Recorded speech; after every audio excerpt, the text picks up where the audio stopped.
Hey guys, Paul from Gracie Sports here, and in today's BJJ Card Talk video, I'm going to answer one of my most common questions that students have is how long should I practice certain techniques, before I take them out of my game because maybe they're not working for me, maybe they're not, good for my body type, or whatever excuse sometimes we make for ourselves.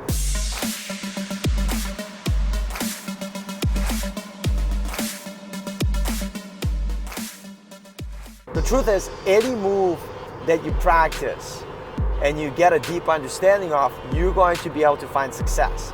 The caveat here would be is that maybe that move is just not a good fit for your body type or the way you like to move.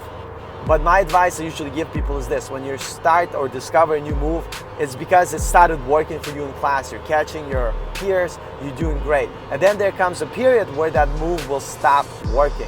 And this is where I would say continue relentlessly, try to get that move. Try to figure out what's stopping it, why it's not working. So the progression should be this: you learn a move, you start doing it in class. Because it's a new move, maybe your partners haven't seen you go for, and they're falling for your tricks and you're actually catching it. Then phase 2 comes in, where all of a sudden your move that you learned doesn't work.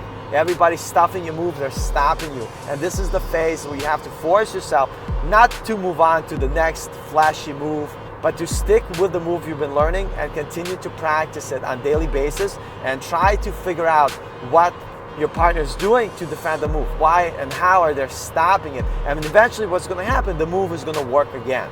So unless you went through the cycle where the move was working for you, then you practice it, and then your friends figure out what you're doing, then it's not working for you. Until you get to a point where the move is starting to work for you again, you do not have a deep understanding of the move.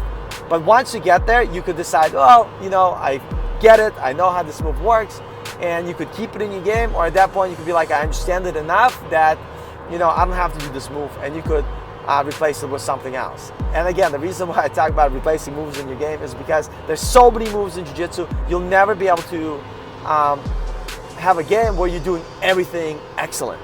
You have to niche down and you have to figure out your core techniques, and this is where I encourage people to make their own BJJ game plan, where they have the techniques that they're working on, and your game plan can be different than my game plan. You need to write it out, write it down, write a progression of positions that you like to do, and make sure that it's in your mind, because if it's out of mind when you're training, it's not in your awareness, you're never going to think about it. So that's food for thought right there. Anyway, I hope this video was helpful. I don't want to keep it too long. So basically, start the move that you're learning. While it's working, you're going to get to a point where it's going to stop working. Keep going, break through the barrier until it starts working again. Then think about if that's something you want to do. I remember as a white belt, there's certain moves I had that I haven't done for 7-8 years. And now I'm like, man, I wish I'd been doing them because they were working for me really good. So sometimes you have it, because there's so many moves, you're going to forget stuff. You're going to learn new moves, and your game is constantly evolving. But you still have to have that basic foundation, that basic fundamentals. So write down the basic strategy. And the way I describe to people, your game plan is something that you strive to do, but if something else comes up in your role, opportunity to do a different submission, you do it, right? But you still need to have that fallback. You still need to have that home base. You still need to have something in your mind that you're striving for rather than randomly rolling. So anyway, I kind of went off topic like I usually do. So when learning a new move, what you should do is, number 1, start practicing the move every chance you get. It's going to work for you at the beginning because your partners are not in tune to what you're doing.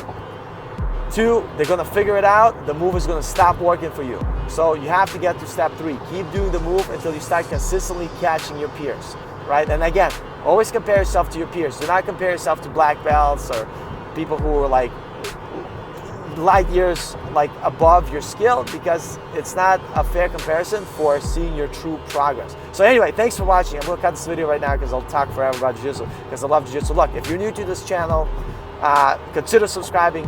It really helps me to stay motivated. Again, my goal is to provide the best content for you guys to enjoy, to help you get better in Jiu Jitsu faster. Anyway, take care. Have a great rest of the day. I'll see you guys next time.